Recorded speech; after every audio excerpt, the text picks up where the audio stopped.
Merci Madame la Présidente. Madame la Ministre, la semaine dernière, nous avons publié avec ma collègue Sarah Legrain un rapport sur les politiques d'accompagnement à la parentalité. Ce rapport, initié dans une démarche transpartisane, comme cela est d'usage en délégation aux droits des femmes, a été alimenté par une cinquantaine d'auditions sur 6 mois en France et en Espagne. Notre constat a été uniforme. Les inégalités se creusent entre les femmes et les hommes à l'arrivée d'un enfant, tant sur le plan personnel que professionnel. Face à ce constat, nous avons effectué 44 recommandations, notamment sur le congé paternité. Si l'allongement du congé paternité à 7 premiers jours obligatoires et 28 facultatifs constitue une avancée, il reste insuffisant pour corriger les déséquilibres et permettre aux pères de tisser un véritable lien avec l'enfant dès les premiers instants. Nous recommandons donc d'étendre progressivement ce congé paternité afin de le rendre égal au congé maternité, c'est-à-dire l'allonger à terme à 16 semaines. 8 semaines seraient obligatoires et fractionnables en 2, 4 semaines après la naissance en même temps que la mère, 4 semaines directement après le congé maternité pour permettre au père de passer du temps seul avec son enfant. Les 8 autres semaines seraient facultatives à prendre jusqu'au premier anniversaire de l'enfant et également fractionnables. Elles seraient déployées progressivement, permettant ainsi une évaluation de l'impact de cette mesure et une progressivité de l'effort financier. Les exemples norvégiens ou espagnols sont éloquents. La part de congés réservés au père y est déjà une réalité.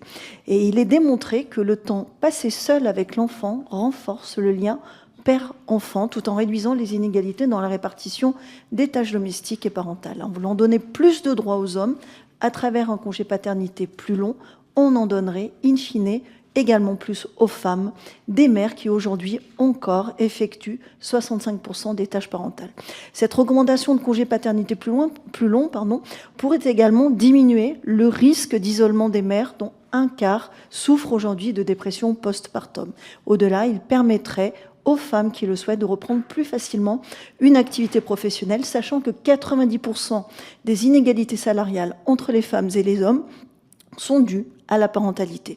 Alors bien sûr, dans le contexte actuel, nous avons conscience qu'il s'agit d'une mesure coûteuse, mais elle n'en est pas moins susceptible de générer de nombreuses externalités positives, y compris en matière financière. Alors Madame la Ministre, vous avez déjà montré votre engagement sur ces sujets. En mars 2025, vous avez relancé le débat autour d'un congé de naissance, plus court, mieux rémunéré, pour remplacer le congé parental.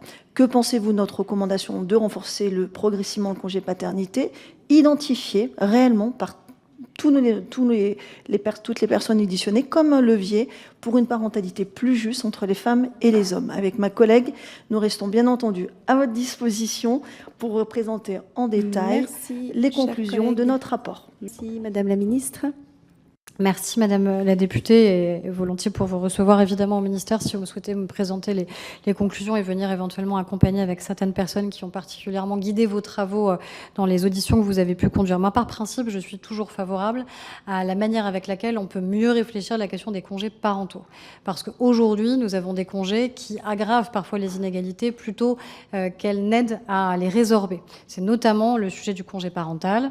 À la fois, le recours au congé parental a chuté de moitié entre 2013 et 2020, il n'y a plus que 250 000 familles qui en bénéficient. Quand je dis famille, c'est moins de 1% des pères, c'est 14% des mères. Avec des logiques un peu d'éviction, des classes moyennes qui ne peuvent pas y avoir recours parce que l'indemnisation est trop faible pour y avoir recours alors qu'elles l'auraient souhaité. Des mères qui ont recours alors qu'elles auraient préféré parfois s'arrêter moins longtemps, faute de solutions de garde adaptées. C'est pour ça qu'il faut absolument travailler sur les deux jambes de manière systématique, service public de la petite enfance, modalité de garde d'enfants d'un côté et congés parentaux de l'autre. Je pense que ça peut être une combinaison des deux. Peut-être qu'il faut aller vers, sur la question du congé paternité, plus de jours obligatoires. Je pense qu'on y vient progressivement. On a mis 7 jours obligatoires, on l'a allongé à 28 jours et on a un taux de recours qui est très important, de 70%, mais avec des inégalités importantes socio-professionnelles. Plus on est cadre, plus on y a recours. Plus on est plutôt dans les catégories ouvriers employés, moins on y a recours. Ce qui est aussi un enjeu de garantir que la parentalité, ce soit évidemment pour tous et que ce soit vu dans la société comme étant un plus. Et ensuite, sur la question du congé de naissance, j'y reste assez attachée parce que je pense qu'aujourd'hui, on doit garantir, notamment aux classes moyennes, de pouvoir renforcer le temps de présence auprès de leurs jeunes enfants si elles le souhaitent. et à parité entre père et mère. Solution que je proposais notamment, sur laquelle j'ai engagé les négociations avec les partenaires sociaux, était 4 mois pour chacun des parents, non transférables, pour éviter le risque que l'un des deux ne le prenne pas et qu'à la fin, il y en ait un seul des deux qui prenne la totalité, et avec un niveau d'indemnisation au prorata du salaire, évidemment un plafond. Donc quelque chose qui soit beaucoup plus attractif que la prépare actuelle. Donc votre proposition, elle n'est pas très éloignée de celle que j'ai portée. En tout cas, je pense qu'elle va dans le même sens, c'est-à-dire que la parentalité ne se réduit pas à la maternité, que la parentalité, c'est les deux parents, quelle que soit d'ailleurs la composition des couples, et que ça doit bénéficier à la société. Je ne suis pas sûre qu'à la fin, ça coûte à la société. Je pense que ça coûte plus à la société de ne pas agir sur les facteurs de parentalité, parce que ça a des conséquences démographiques, ça a des conséquences en matière de santé, et ça a des conséquences en matière d'égalité professionnelle.